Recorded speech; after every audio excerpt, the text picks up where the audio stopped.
Hello everyone, and welcome to the Agon Leadership webinar. Today's topic will be ensuring your team members feel appreciated. We are very excited today. We are using a new webinar software program, so if you encounter any technical difficulties, please feel free to use the chat box and let me know if you can't see or hear anything, and we will figure out how we can correct this problem.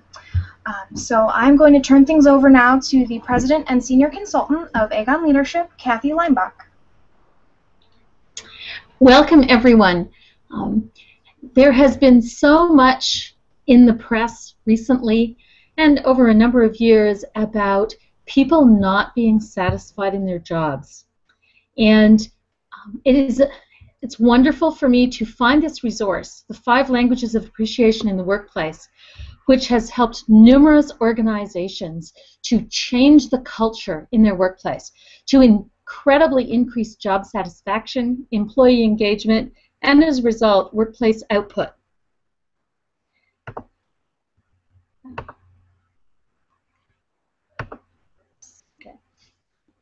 Today, our goals are to give you a vision of what your workplace relationships can become, to share practical information that you can use immediately, and to provide access to resources that you can use with your colleagues. In workplaces today, there are some disturbing facts that impact the people in the organizations. Money's tight, more to accomplish with fewer staff, employees stressed and burned out, job satisfaction declining, negativity increasing, and upper-level management struggling to boost morale. 5 Languages of Appreciation can help you a lot in dealing with these issues. Today at work, there's a little cartoon here, and please let me know if you're not seeing the PowerPoint. On my screen, it's fading in and out, so please chat if you're having that problem as well. You should be seeing a little cartoon that shows a person saying, "This is my favorite part of every workday." And then in the second area, it says, the part where I'm not at work. Unfortunately, approximately 83% of the workforce today relates with this little cartoon.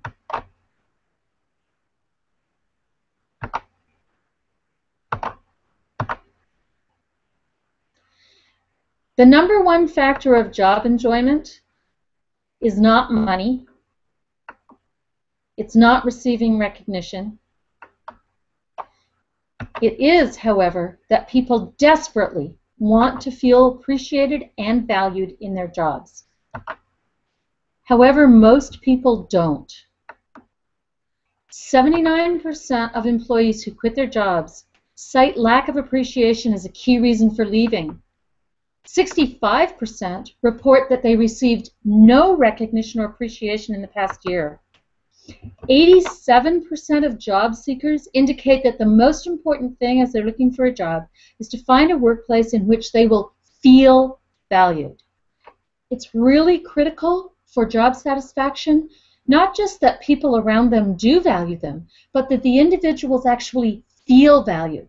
Not just that people have heard someone say, "We're glad you're working for us," but that it's been said to them in a way that the individual employee truly feels that that was an authentic comment, feels that the person who thanks them means it, feels that people that welcome them there and say they'd hate to see them leave mean it, not just that it's a flippant comment people have made.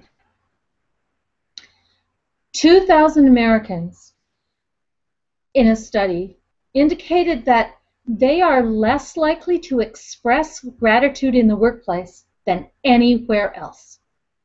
So they're more likely to tell friends, family, sometimes even strangers, something about how much they appreciate them than they are work colleagues. However, those same people who are less likely to express gratitude in the workplace than anywhere else actually want it more in the workplace. They need it more in the workplace, but they're less likely to express it. There are many managers, and I expect that everyone on this webinar is probably a supervisor or manager, many managers that believe they're doing a great job of recognizing employees. 51% in one study said that. However, 17% of employees surveyed think that the employees are doing a good job of recognizing them. And a real concern with the two stats that are on the screen just now, those were the same groups of people. So the 51% of managers who thought they were doing a great job are the managers of the 17% of people that thought that their managers aren't doing a great job. So managers have a much higher perception of the impact they're having, of how well they're communicating their appreciation to their staff. What can we do about that? Let's look at why most people don't feel valued. They don't hear much positive feedback. There are lots of workplaces where the supervisors say, but they're just doing what their job description requires, or they're just doing what we're paying them for. And so we don't need to thank them. They're not doing anything over and above expectations. So why on earth would I thank them? And a reason that we should is that what gets noticed gets repeated. So even when we see people do just their basic job description, when someone arrives on time, thank them for being prompt. When someone responds to a client in a pleasant manner, thank them for their pleasant manner in interacting with customers. Thank them for the basics that you expect so that they know they're meeting the expectation, and then they're much more likely to repeat it and make that a norm in the workplace. People need to hear positive feedback even if they're barely meeting job expectations. In fact, even if they're only meeting 50% of job expectations, they need to hear positive feedback about the 50% that they are meeting so that they know they should keep repeating their current behaviors in those areas.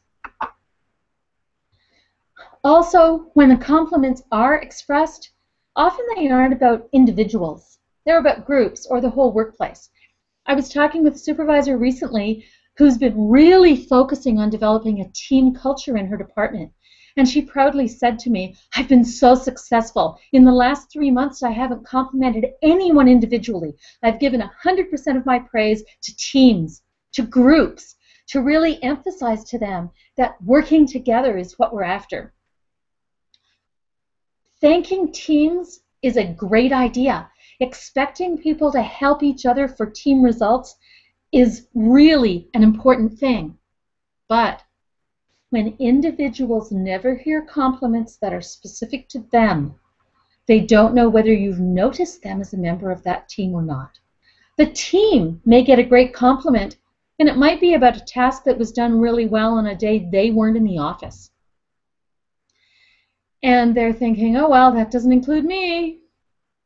So although team feedback is really good, and it's a wonderful way to encourage people to think about team results, individual feedback is absolutely essential for people to know that you noticed them, that they aren't lost in the crowd, that you're not thinking of the team as this magic thing that comes together, and that you acknowledge that it requires individual effort to get great team results. Another one I've already referred to, often people don't think that compliments are sincere. And therefore, when someone thanks them, they don't take it seriously. Unfortunately, there are many people who say thank you because they're supposed to, not because their heart is really behind the thank you. And when people get what they perceive to be an insincere thank you, they don't feel valued. Also, many employees feel that the sole focus of feedback is on their performance, not about them as a person. Did you achieve the sales goal? Did you achieve the quality goal? Did our marketing plan get the right number of people to our special event? That's all about the organization's benefit. And so that sort of feedback says to people, I'm going to thank you because you helped me as the manager achieve the organization's goals or the department's goals. And the person feels, yeah, I come to work and I achieve other people's priorities. I work on what other people want done, but I'm not noticed. I'm just as a machine helping them achieve their goal. But I really want to know, do they value me as a human being? Do they see me as a unique person? And therefore, the most effective feedback, the feedback that makes people feel valued, goes beyond the performance and acknowledges their contribution. So you may say to somebody, oh, it's great, we achieved our sales goal for the month. And I'm so happy that you went the extra step and you got more phone calls in this month than you've ever got in before. And I listened in on a few of your phone calls, and you were using such a pleasant manner. I can see why people were willing to talk to you about our products. You're talking about this person, and they put in effort, and they talked pleasantly. Now I feel valued because I've heard comments that apply to me and not just the organization's goal. What are the long-term effects on little appreciation? Now, I just want to set the tone here. This is the long-term effects not of somebody attempting to show appreciation, but the long-term effects of the employees not feeling appreciated. So you as an organizational leader might be expressing what you think is appreciation. You might be trying really hard to express appreciation. You might be giving them little gifts. You might be sending them little appreciation emails. But if they don't feel it was authentic, if they don't feel you meant it, if they don't hear it as really being appreciative, then to them they didn't get it. So what are the long-term effects when people don't feel appreciated and valued? They become discouraged. They feel taken for granted, don't work as hard. They grumble and complain. They get stressed, burned out, and depressed. They look for alternative employment, and they create headaches for management. And I want to talk about the second last one on this list for a minute, looking for alternative employment. Sometimes people think, oh dear, that person got offered another job. Oh, what are we going to do to fill that spot?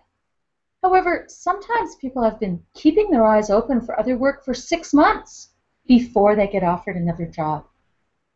So when they start looking for alternative employment, do you think that they are probably focusing on the job at hand? Are they probably really applying themselves? Are they getting maximum output? Or has their productivity dropped months ago? Once they start to grumble and complain, once they feel taken for granted, once they become discouraged, their productivity drops. It can be harder for management to get the output they want.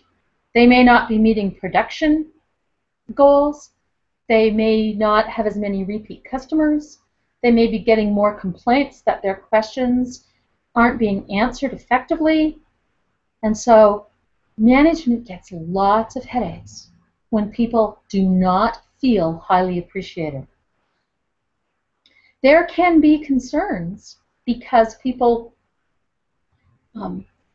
managers can have concerns trying to change the way in which they show appreciation, but I encourage you that it is probably very much worth your while to take the effort to learn how to appreciate people in a way that they feel appreciated. Because if they don't feel appreciated, because you haven't communicated with them in a way that works for them, then this long list of problems is very likely to be the negative reality that you're going to have to deal with. So why don't leaders and managers communicate appreciation? Many of you are probably thinking, oh, when? We are so busy. When are we supposed to get around to finding the time to appreciate? It may be a low priority to the organization. If it's not role modeled top down, if it's not emphasized in management meetings, then it may not become a priority for you. You may have attempted to express appreciation and not had success. And so you're kind of dejected because your efforts don't seem to have yielded results. And you've tried everything you know how to show appreciation, and you're uncertain of any other way to go about it. The 5 languages of appreciation has, for me, said, wow, here is a research tool that is easy to implement. And all the resources you need to implement are readily at your fingertips. You just have to reach out and utilize them. And the cost of carrying it out per employee is fairly low. So appreciate the 5 languages of appreciation at work. To me, it takes some time, but because it's a system that's easy to implement, it doesn't take as much time as stumbling on your own, trial and error, trying to figure out what's going to work. It's best if high levels in the organization implement it, so that everyone throughout the organization gets signs that, oh, it is a high priority. Maybe I should open my mind and my time to utilizing this tool. It also helps with the overcome the fatigue and the disappointment with history of failure, because it presents you with an option that is very workable.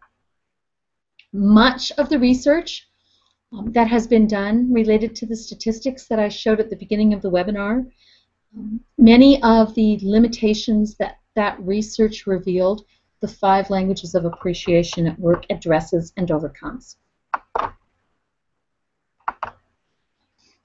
Communicating authentic appreciation is achievable. As I indicated, the straightforward, well-resourced, simple tools that are now available make authentic appreciation achievable for everyone who wishes to truly show their employees that they're valued. 90% of businesses have some form of employee recognition program, but job satisfaction is still declining. The Gallup organization started conducting employee engagement studies in 2001, and the 2013 results were the poorest they had ever seen. Most employee recognition programs are not effective. Terry Berry is a huge employee recognition company, has thousands and thousands of clients around the world. And they focus on providing a great variety of gifts that companies can use to recognize their employees. And they've got a wonderful tool that the manager doesn't have to try and guess what type of reward would my outstanding employees like. Terry Berry has a catalog, and employees can pick the sort of the value of the gift, or they can pick some of the gifts to make available. And then the employees, when they're offered recognition, they get to go online to the online catalog and pick from a wide array of appreciation gifts. So Terry Berry does a great job of acknowledging that people have diverse tastes, and so they may want their gifts to be something different than the manager would pick out for them. However, as you'll see as I move through explaining the 5 languages of appreciation, only 10% of people are highly motivated by receiving a gift. So a great recognition company that provides wonderful access to gifts for their clients' employees, but when only 10% of people feel highly valued by gifts, that form of recognition is not fully rewarding in a meaningful way 90% of the workforce. In the 5 languages of appreciation, the issue that employee recognition does not equal authentic appreciation is addressed. People only feel valued when they receive authentic appreciation, not when they receive someone else's view of meaningful recognition. I'd like you to consider this recognition versus appreciation chart. I'm going to read through it because I'm not sure that all of you are looking at the screen. Some of you may be listening by telephone. First of all, the focus of a recognition program is on the employee's behavior. The focus of an appreciation program is on employees' behavior, their character, and their intrinsic value as a human being. The objective of a recognition program is to improve the company's performance, while the objective of an appreciation program is to improve performance towards company goals and to support the individual person. The goal of a great recognition program is what is good for the company or the manager, whoever's going to get directly rewarded because goals are achieved. An appreciation program goes further and not only addresses what's good for the company, but also what's good for the individual person.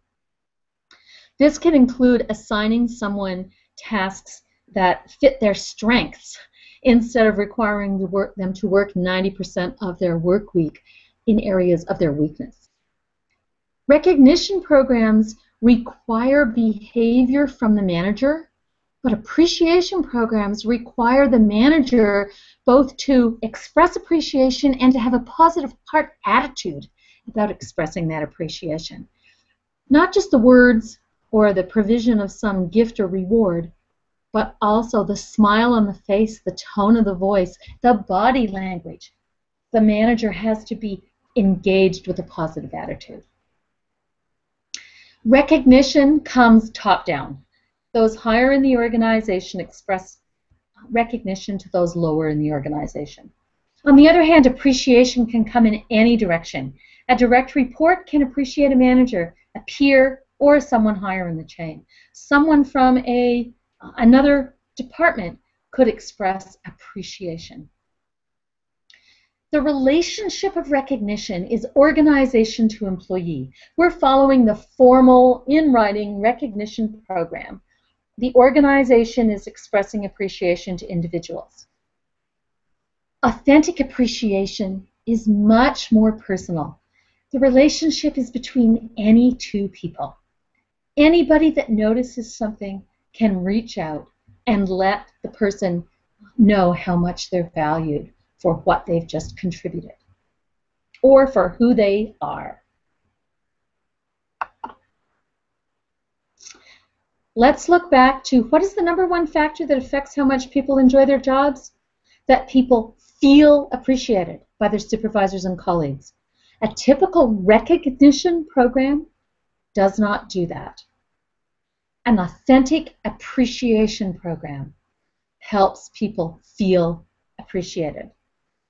And as I've indicated, that appreciation can come either from the immediate supervisor or someone higher up the chain, or it can come from peers, or it can even come from direct reports or others that happen to be at a lower level of the organizational chart than the one being appreciated. There are a few core principles in helping the 5 languages of appreciation be implemented in an authentic manner. One is people feel appreciated in different ways. What I love, someone else doesn't. For an example, I used to work in a farm lending agency, and I provided mortgages to farmers. Lots of farm organizations have annual banquets, and I would be asked often to represent the lending agency at a local farm organization banquet. That meant that I got a ticket paid by work. I got to go to this banquet and network with lots of wonderful people and potentially hear a very interesting speaker or participate in enjoyable entertainment. I thought that was a wonderful way to spend an evening. However, I had colleagues that when they were asked if they wanted to go to one of those banquets, their response was, in an evening? It's an evening event? Or it's a Friday night? You're asking if I'd be interested in giving up some weekend time or some personal time that I was going to hang out with friends or my spouse or do something with my kids? Do you really need me to go to this? So the gift of a ticket to a farm organization banquet, for me, is much appreciated. For others, it is drudgery. They actually felt like they were being called on to do unnecessary overtime work for no acknowledgement of their effort. It's really important when we want to show appreciation to people that we know what things various people on our team feel positive about, so that we don't think we're thanking someone by offering them this free opportunity and they're walking away with their tail between their legs, wondering why they're getting punished.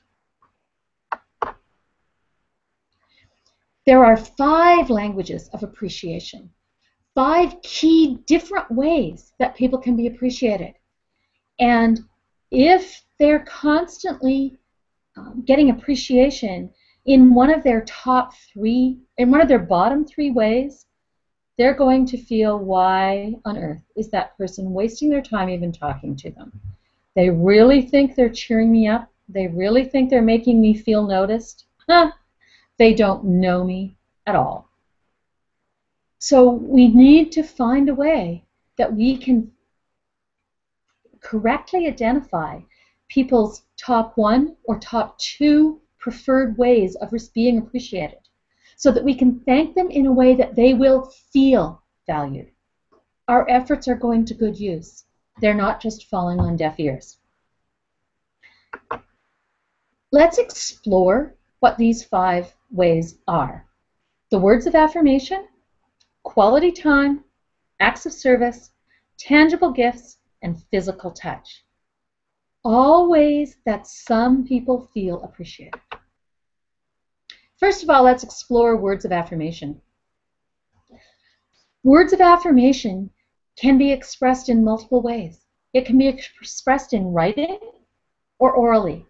It can be expressed in person or at a distance. It can be expressed so that just the person being appreciated gets the message, or so that several can. So let's take oral ways. It can be that someone walks up to an individual in a private location and thanks them for helping them with a project yesterday. Or they could receive a phone call thanking them. Or at a staff meeting of, say, 6 to 10 people, someone could speak up and say, I want to let everyone know how much John helped me yesterday. It could be at an annual banquet where there are 200 people present and they're called to the stage and there's a 3 to 5 minute presentation about how much they've contributed to the organization over the past year. If it's in writing, it could be a quick email or text. It could be a note put on a bulletin board where multiple people can see it. It could be put in a staff newsletter. It could even be put in a newspaper. Maybe someone in maybe the PR department decides to tell the press about someone's great contributions, and they get contacted for a community-wide information blitz. It might be a greeting card. It might be a Post-it note message just set on their desk. Lots of ways that words of affirmation can be expressed. And it's important to know not just that someone's preferred language is words of affirmation. It's also important to know which methods of expressing words of affirmation are meaningful for them. There are some people that really want all of the affirmation to be one-on-one. It embarrasses them, especially to be praised in front of a large group. Some people, it even embarrasses them to be praised extensively in front of 5 or 6 other people. They would like one-on-one. So 2 types of information that it's helpful for us to know about the people we work with so that we can make them truly feel valued and appreciated. One is which language, the other is which specific actions that demonstrate that language should we be using so that this person feels we care about them, we know about them, we value them. Second language of appreciation is quality time. Some people really enjoy it when they get a one-on-one lunch with a work colleague. That person values them enough to take their 30, 45, or 60-minute lunch break and spend it with them. Some people are happy with a 5 to 10-minute one-on-one conversation with someone. Some people really value when that is about work. So maybe I'm learning about things that are happening in the company that I wasn't aware of. Maybe someone is asking me my input on a project, and I feel valued because they took the time to connect with me on that. Other people feel valued when the quality time is spent talking about non-work stuff because they're noticing me and asking about my personal life, acknowledging that work isn't my whole world. So some people really like quality time. Some like quality time with a supervisor. Others are embarrassed or uncomfortable with quality time with a supervisor, and they would rather have their quality time with peers. So they'd love to go out for a drink after work on Friday with 3 or 4 or a dozen other people from work. The third language, I need to backtrack just a moment. Words of affirmation is the #1 preferred language of 40% of the North American workforce. Quality time is the preferred language of about 25% of the North American workforce. Acts of service is the third language that we're talking about today, and it is the preferred language, the #1 language for about 25% of the workforce. Acts of service is when someone helps someone else out because that individual has a task on their plate that they aren't really competent in, they're not really comfortable doing, or they've got so much work to do in the next few days, they simply cannot do everything themselves. Now, if you're serving someone, you ask them how you can help. You don't jump in and say, "Oh, this task is on your desk. I love doing that task. I'll go and take it off your plate for you." Maybe that is a stress relief task for the person who's overwhelmed. And actually, by doing that task, they'll get energized and not feel so downtrodden and feel so overburdened. So when you want to show appreciation to somebody else and help them with an aspect of their work, it's really critical that you offer your service and let them assign the task. Also, it's important to let them know how much time you have to help them so that they can assign you something that takes an appropriate amount of time.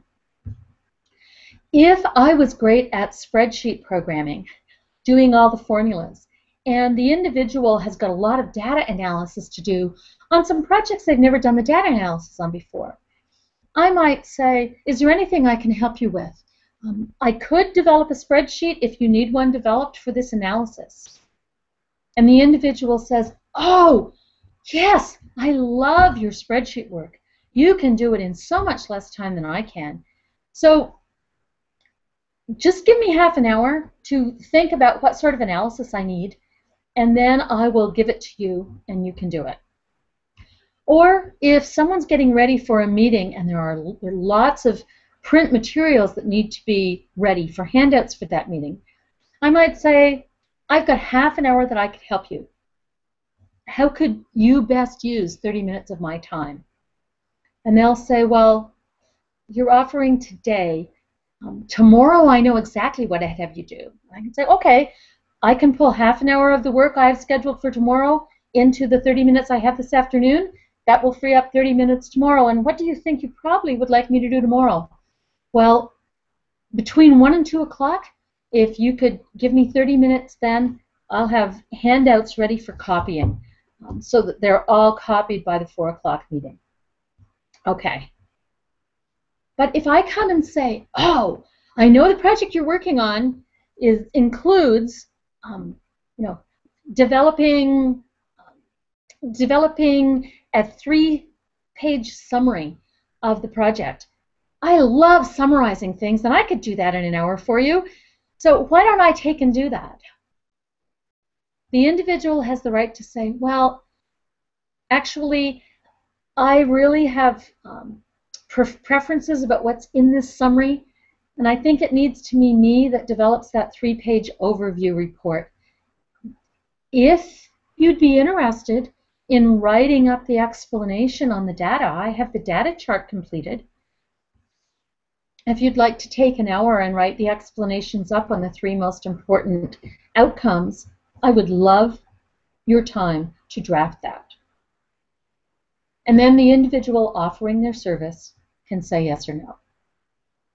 So, acts of service, be really clear that you don't jump in and do things, but you offer. Another act of service for someone who's really busy on stuff that should be accomplished today, ask them if they would like you to go get them lunch. You can say, oh, I'm going to Chipotle to pick lunch up for myself. Would you like something there? Or Wendy's is across the street, I could get that too. Moving on, the next language of appreciation is tangible gifts. Tangible gifts is only the preferred language of 10% of the North American workforce. And in some workplaces, gifts is the only expression of appreciation that many of the managers use. So just stick that in your brain, that unless you know tangible gifts is an individual's preference, you're probably not going to excite 90% of your workplace with gifts. People like gifts if it's related to their personal interests, and if they're accompanied by their preferred language. So if you're going and getting lunch for somebody so that they don't have to take time away from their desk, that's an act of service. But if you bring back and set the Chipotle meal of their choice on the side of their desk and say, it's on me today, that's a gift. You've combined quality service and tangible gifts together, and that will enhance the impact of your quality service offer. So if you're giving tangible gifts to 90% of the population, they'll only be highly appreciated if that gift is in conjunction with words of affirmation, quality time, or act of service. Tangible gifts can be little things. It can be bringing a cup of coffee, their favorite kind, from Starbucks. It can be giving them their favorite chocolate bar. For people that like risk and lotteries, it could be giving them a $1 lottery gift. It could be giving them a ticket to a sports game.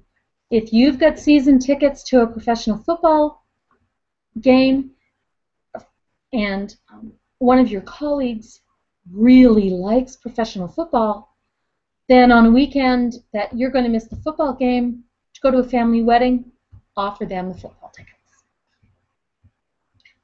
Tangible gifts don't have to be really expensive things.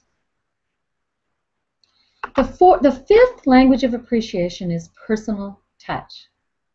And don't cringe, because touch is a touchy thing in the workplace. There are some very effective and very safe methods of personal touch in the workplace. When people touch each other, they bond a lot more quickly than most people who don't touch. So using touch can be very effective, but as this diagram suggests, high five is one of the safe methods of personal touch. So are fist bumps and handshakes. It's been found that the most culturally acceptable means of expressing physical touch as a thank you and appreciation is a pat on the back. High fives in some cultures are only seen as the stay away from me symbol. So using a high five in those cultures is anything but a sign of appreciation. So physical touch in safe ways is a wonderful way of expressing appreciation and celebrating. However, if you're going to even shake someone's hand or give them a high five, please watch their body language. If they take half a step back, or it looks like they've tensed up, then retract your offer of physical touch. They may have had negative experiences. There's something in their world that makes them leery about physical touch. And if you force physical touch on them, even simple approaches that most people find positive and non-threatening, then there are individuals that will be threatened by them. Now, we've reviewed the 5 signs, the 5 languages of appreciation. But how are you going to determine which your staff have? We're going to move there in a moment.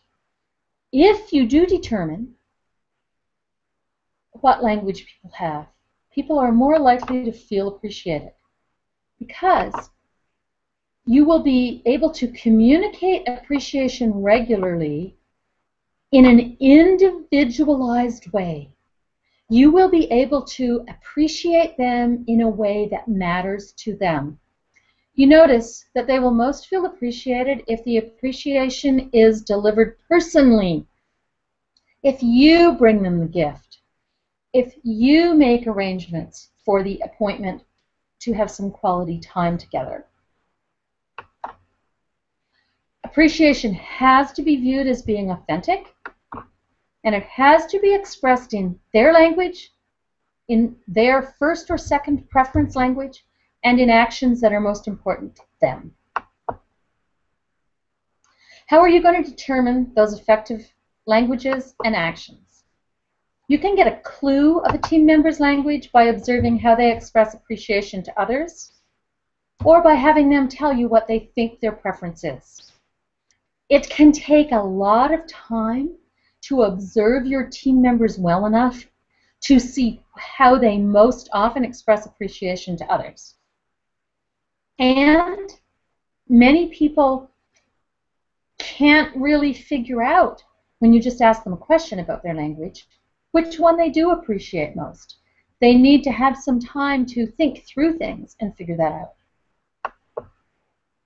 It's more accurate to assess their primary language and their preferred actions using a tool that has been tested with thousands of people, and a tool that provides many prompts so that people that aren't skilled at self-assessment and aren't skilled at the aspects of the 5 languages of appreciation get help in identifying those preferences.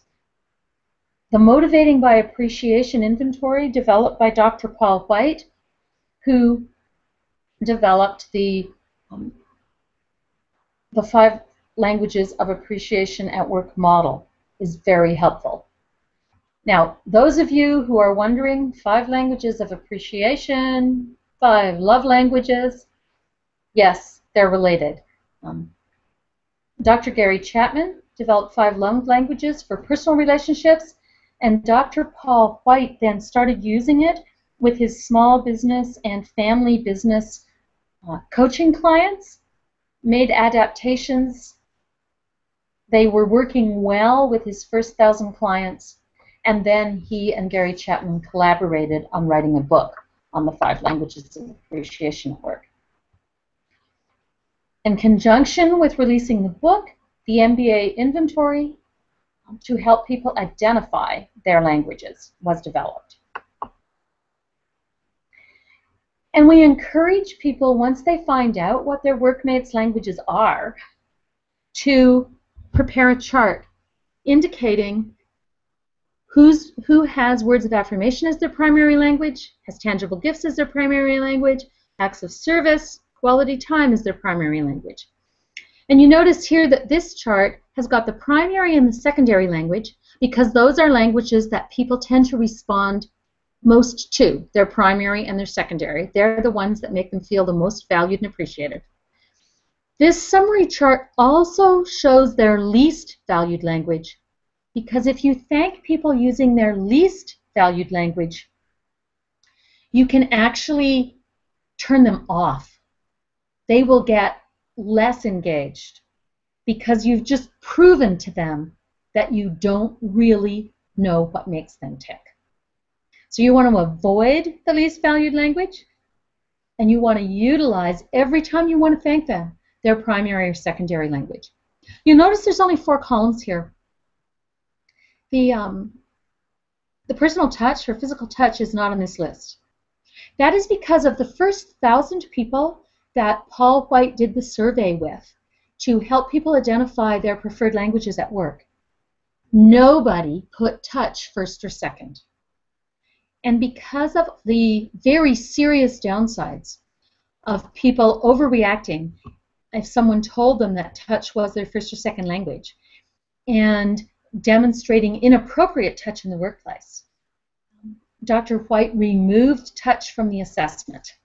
So the assessment inventory, which is an online tool, assesses the relative ranking of these 4 languages and leaves physical touch off. That doesn't mean that you shouldn't use the safe elements of physical touch at work. It just means that no one's going to run the risk. You know, if one person in 10,000 really does prefer physical touch at work, they're not going to be telling their colleagues, physical touch is the go, and then have some insensitive colleague handle that very inappropriately.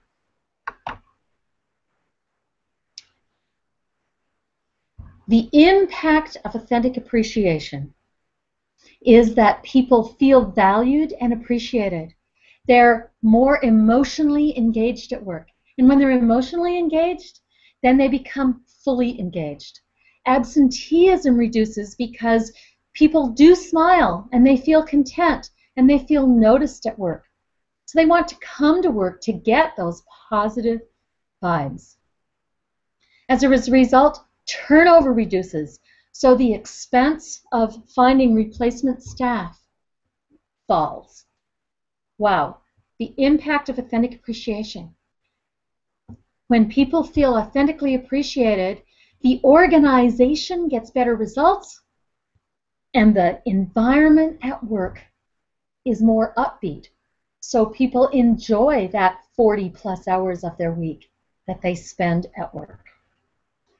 Incredibly positive impact for authentic appreciation. I encourage you to do what you can to encourage others. Show them appreciation in their preferred languages. You don't need to wait for your supervisor to start.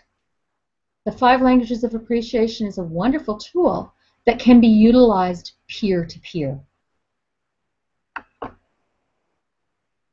I encourage you this week to communicate appreciation to at least one of your colleagues using one of the 5 languages of appreciation. Also, I encourage you to purchase a copy of the 5 Languages of Appreciation at Work book, which further explains the model, and it includes a Motivating by Appreciation assessment code so that you can determine your own.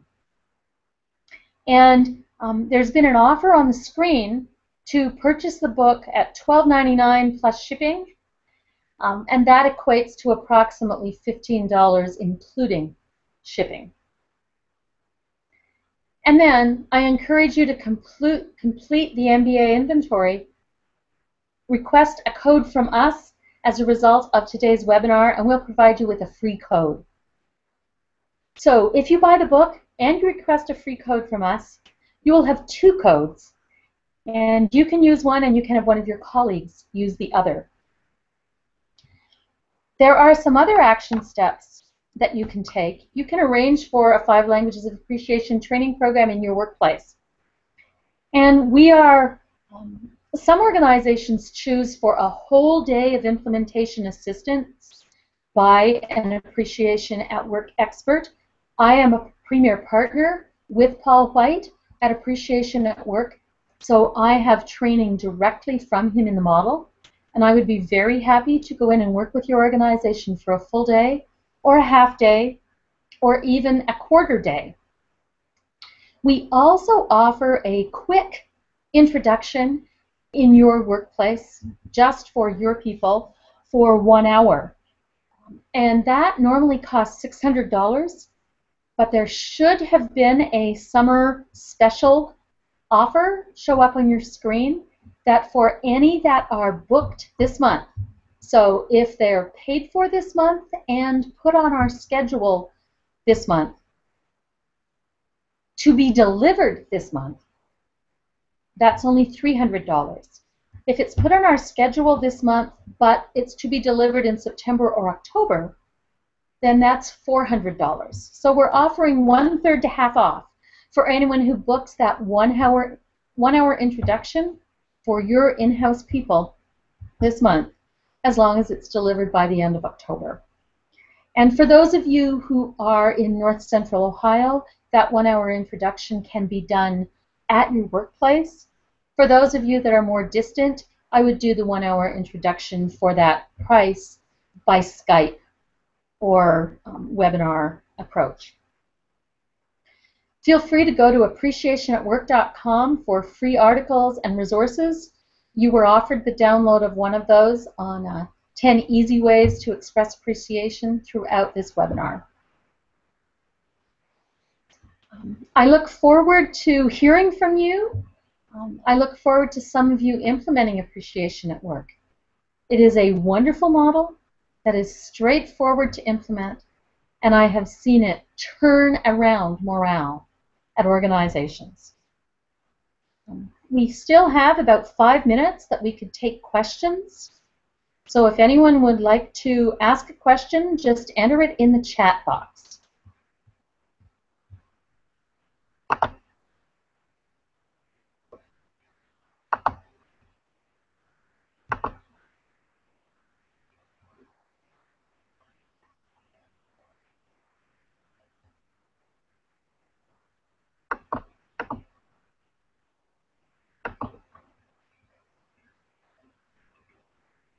Okay, any questions at this time from any of the attendees?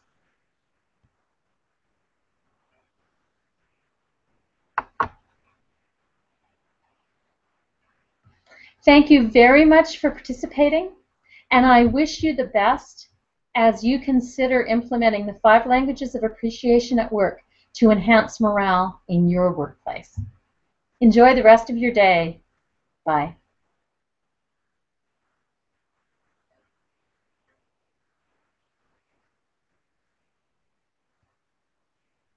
So long for now.